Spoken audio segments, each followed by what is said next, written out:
kuma ga matasa lokaci ya wuce da za a ce wai ka je jami'a komai aka baka ka karanta. Wanda ya maka wannan wasiya bai san duniya ta tafi ta bar shi bane. Lokaci ya canja.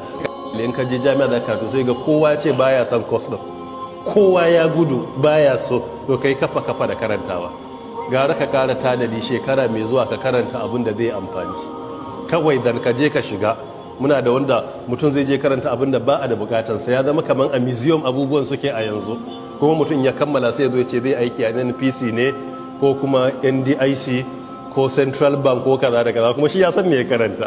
So in kana so ka yi tsada a duniya, ka karanta abu mai muhimmanci da ake bukata.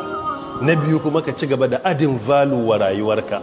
Kullum ka ci gaba da learning, everyday kana koyan ilimi, musamman abin da ya shafi soft skills da kuma social skills, su critical thinking, complex problem solving, so yanzu akwai tactical thinking ma, bayan critical thinking akwai tactical thinking, so da waɗannan suna da muhimmanci.